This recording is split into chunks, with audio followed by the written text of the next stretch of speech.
নমস্কার বন্ধুরা, সবাই কেমন আছেন? আমাদের এই চ্যানেলের পক্ষ থেকে সকলকে জানাই অনেক অনেক ভালোবাসা। শীতের দুপুরে গোবিন্দভোগ চালের পোলাও আর সাথে নিরামিষ ফুলকপির তরকারি রান্না করা যেমন খুবই সহজ, তেমন খেতেও কিন্তু খুবই মজার হয়। আজ আপনাদের সাথে দুটো রেসিপি আমি শেয়ার করব, গোবিন্দভোগ চালের পোলাও আর সাথে ফুলকপির তরকারি। ফুলকপির তরকারিটা আমি একটু অন্যভাবেই বানাবো, খেতে কিন্তু খুব মজার হয়। আপনারাও চেষ্টা করবেন আমার মতো করে বানানোর। দেখুন দেখতে কি সুন্দর হয়েছে। চলুন তাহলে রেসিপিটি শুরু করা যাক। প্রথমে আমি গোবিন্দভোগ চালের পোলাওটি তৈরি করব। পোলাওয়ের জন্য আমি এখানে গাজর আর বিনস একটু লম্বা লম্বা করে কেটে নিয়েছি, আর নিয়েছি মটরশুঁটি। এখানে আমি গোবিন্দভোগ চালটা ধুয়ে ভালোভাবে জল ঝরিয়ে শুকনো করে নিয়েছি। এবারে আমি চালটা কিছুক্ষণের জন্য মাখিয়ে নেব। নিয়েছি আদা বাটা, একটু ঘি, একটু হলুদ গুঁড়ো আর 1 চামচ মতো গরম মশলা গুঁড়ো। এগুলো খুব ভালোভাবে চালের সঙ্গে মেখে নিতে হবে। আমি হাত দিয়েই ভালোভাবে মেখে নিচ্ছি, যাতে পুরো চালের সাথে সবগুলো উপকরণ খুব ভালোভাবে মিশে যায়। দেখুন চালের কালারটাও চেঞ্জ হয়ে গেছে হলুদ দেওয়ার কারণে, আর এতে করে কিন্তু স্মেলটাও খুব সুন্দর আসে। এখানে আমি কড়াই একটা বসিয়ে দিয়েছি, তাতে আমি 1 চামচ মতো ঘি দিয়ে কিছু গরম মশলা দিয়ে দেব এবং কাজুটাও ভেজে নেব।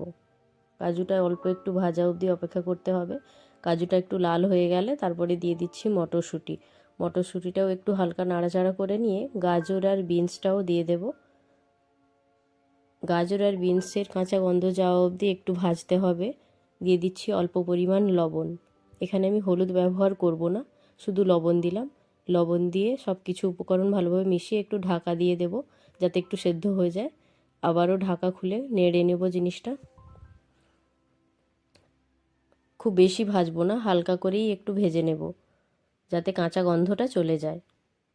দেখুন আমি এইভাবে ভেজে নিয়েছি, খুব বেশি ভাজিনি আর কাঁচা গন্ধটাও চলে গেছে।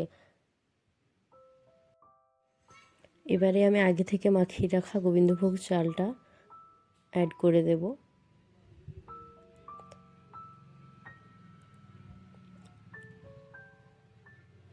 চালটা একটু শুকনো অবস্থায় এভাবে কড়াইতে নেড়ে নেব। দেখুন আমি খুব ভালোভাবে মিক্স করে নিয়েছি। আর কিছুক্ষণের জন্য 2-3 মিনিটের জন্য একটু মিডিয়াম টু লো ফ্লেমে রেখে চালটাকে একটু নেড়ে নিতে হবে। সব কিছু খুব ভালোভাবে মেশানো হয়ে গেছে। দেখুন এখনই দেখতে কত ভালো লাগছে। পোলাও খেতে কার না ভালো লাগে, তা যদি হয় ঝুরঝুরে, তাহলে তো আর কোনো কথাই নেই।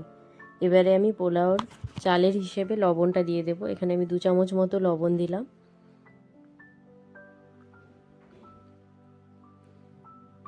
আর আর পোলাওতে মিষ্টি না দিলে তো পোলাওর টেস্ট কোনোভাবেই আসবে না, তাই এখানে স্বাদটা ব্যালেন্স রাখার জন্য আমি 3 চামচ মতো চিনি দিয়েছি। এবারে খুব ভালোভাবে সব কিছু মিশিয়ে নেব। এখন কিন্তু গ্যাসের ফ্লেমটা খুব কমেই রাখতে হবে, লো ফ্লেমে রেখে সব কিছু মিশিয়ে নিয়ে আমি এখানে জল অ্যাড করে দিচ্ছি। আপনারা কিন্তু লক্ষ্য রাখবেন এখানে পরিমাণ মতো জল দিতে হবে। যত পরিমাণ চাল নেবেন তার ঠিক দ্বিগুণ জল দিতে হবে। দেখুন আমি জলটা দিয়ে দিয়েছি। দেখে হয়তো মনে হচ্ছে জলটা বেশি হয়ে গেল, কিন্তু চালটা যখন ফুটবে তখন জলটা ঠিক ব্যালেন্সে চলে আসবে। পরিমাপ মতো জল দিলেই কিন্তু পোলাওটা খুব সুন্দর হবে। এখানে আমি ঢাকা দিয়ে ঢেকে রেখেছিলাম, দেখুন অলরেডি ফুলতে শুরু করেছে। আর কিছুক্ষণ এভাবে ঢাকা দিয়ে কুক করে নেব।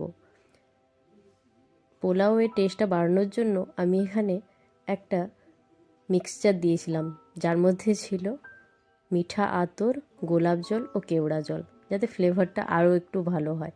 দেখুন পোলাও একদম পারফেক্টলি কুক হয়ে গেছে। তো নেক্সট চলুন ফুলকপির তরকারিটা বানিয়ে নিই। আজ আমি নিরামিষভাবেই ফুলকপির তরকারিটা বানাবো। এখানে মশলার জন্য আমি নিয়েছি 2টো শুকনো লঙ্কা, গরম মশলা, কাজু, 4 মগজ পোস্ত, আদা কুচি আর টমেটো কুচি। আর ফুলকপিগুলো বড় বড় সাইজ করে কেটে নিয়েছি। খুব ছোট কাটবেন না, তাহলে ফুলকপিটা গলে যাবে, খেতে ভালো লাগবে না। ফুলকপিটা আমি একটু লবণ আর হলুদ দিয়ে খুব ভালোভাবে মেখে নেব। আপনারা কিন্তু ফুলকপিটা প্রথমে একটু গরম জলে ভিজিয়ে নেবেন। আমি গরম জলে ভিজিয়ে তুলে রেখেছিলাম, তাতে ভেতরে কোনো পোকা থাকলে বাইরে বেরিয়ে আসে।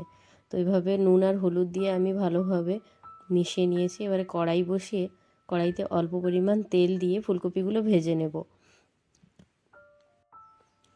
এখানে আমি তেল খুব ভালোভাবে গরম করে নিয়েছি।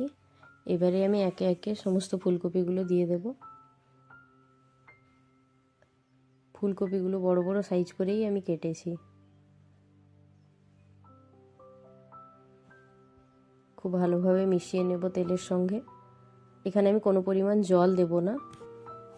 ফুলকপি থেকে যে জল বেরোবে ওই জলেই এই ফুলকপি সেদ্ধ হয়ে যাবে। আর ফুলকপিটাকে আমি পুরোপুরিভাবে সেদ্ধ করব না, জাস্ট 80% মতো কুক করে নেব। না হলে কিন্তু তরকারিতে ফুলকপিটা ঘেটে যাবে, তখন দেখতে আর খেতে কোনোটাই ভালো লাগবে না। আমি 2-3 বার মতো ঢাকা দিয়ে এভাবে ভেজে নিয়েছি। দেখুন গোটা গোটাই আছে ফুলকপিগুলো। এবারে আমি ফুলকপিগুলো একটা পাত্রে তুলে রাখছি। এবারে আমি কড়াইতে আবার তেল দিয়ে দিলাম। এখানে আমি সাদা তেল ব্যবহার করছি, রিফাইন্ড অয়েল। আপনারা চাইলে সর্ষের তেলেও করতে পারেন। এবারে 2টো শুকনো লঙ্কা আর গরম মশলা দিয়ে একটু নাড়িয়ে চাড়িয়ে কুচি করে রাখা ওই আদাগুলো দিয়ে দেব। আগেই বলেছিলাম একটু অন্যরকমভাবে রান্না করব, তাই নিরামিষ এই রান্নাটা আপনারাও একবার করবেন, দেখবেন খেতে খুব ভালো হয়। আদাটার কাঁচা গন্ধ চলে গেলে আর একটু ভাজা ভাজা হয়ে গেলে টমেটোটাও আমি অ্যাড করে দিলাম। টমেটোটাও কাঁচা গন্ধ যাওয়া অবধি একটু ভেজে নিতে হবে খুব ভালোভাবে, যাতে কাঁচা না থাকে। দেখুন টমেটোটা ভাজা হয়ে গেলে আমি এখানে দিয়ে দেব কাজু, চারমগজ আর পোস্ত।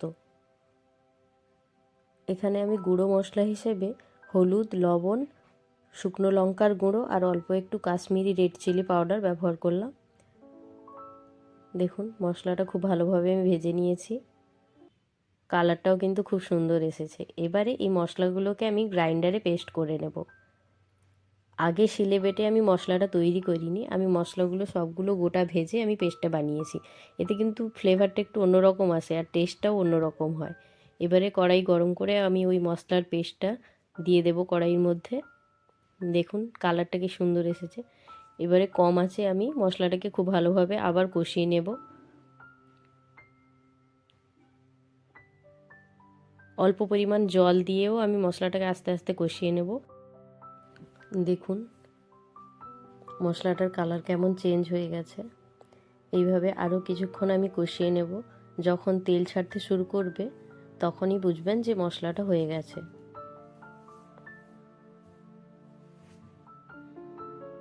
আর কালারটাও কিন্তু চেঞ্জ হয়ে যাবে। দেখুন কালার পুরো চেঞ্জ হয়ে গেছে আর তেল ছাড়তেও শুরু করেছে। এই অবস্থায় আমি জল দিয়ে দেব। এখানে যেহেতু আমি গ্রেভিটা মাখো মাখো করবো, তাই আমি খুব বেশি পরিমাণে জল দেব না। আপনাদের যদি গ্রেভিটা একটু বেশি প্রয়োজন হয় বা একটু ঝোল মতো খেতে চান, তাহলে কিন্তু আপনারা একটু বেশিই জল দেবেন। এখানে আমি 1 বাটি মতো জল দিয়েছি, দিয়ে খুব ভালোভাবে আগে ঝোলটা ফুটিয়ে নেব। ঝোলটা যখন ফুটতে শুরু করবে তখন দিয়ে দিচ্ছি লবণ। স্বাদ মতো লবণ দিয়েছি আমি, আর অল্প পরিমাণ একটু চিনি। এতে করে টেস্টটা কিন্তু খুব সুন্দর আসে। ঝোলটা ফুটে গেলেই আমি ফুলকপিগুলো এর মধ্যে অ্যাড করে দেব। সব ফুলকপি আমি এইভাবে দিয়ে একটু ফুটিয়ে নেব। মিডিয়াম টু লো ফ্লেমে রেখে গ্রেভিটাকে খুব ভালোভাবে একটু ফুটিয়ে নিতে হবে। আমি একটু ঢাকনা দিয়ে ঢেকে 2-3 মিনিট মতো ফুটিয়ে নিয়েছি। দেখুন খুব ভালোভাবে তরকারি রেডি হয়ে গেছে। এবারে আমি ওপর থেকে একটু ধনেপাতা কুচি দিয়ে দিলাম। শীতকাল মানে তো ধনেপাতা দিতেই হবে। দেখুন ফুলকপির তরকারি একদম তৈরি হয়ে গেছে। দেখতে যেমন মজার হয়েছে, খেতেও কিন্তু খুব সুন্দর হয়েছিল। গরম গরম পোলাওয়ের সাথে গরম গরম ফুলকপির তরকারি খেতে কিন্তু খুব দারুণ লাগে। আপনারাও একবার বানিয়ে দেখবেন। তো বন্ধুরা, আমার এই দুটো রেসিপি আপনাদের কেমন লাগলো কমেন্ট করে জানাবেন। আর ভিডিওটি যদি ভালো লেগে থাকে তাহলে লাইক, কমেন্ট এবং শেয়ার করবেন। চ্যানেলটিতে যদি নতুন হয়ে থাকেন তাহলে প্লিজ চ্যানেলটি সাবস্ক্রাইব করবেন। সকলকে অনেক ধন্যবাদ জানাই।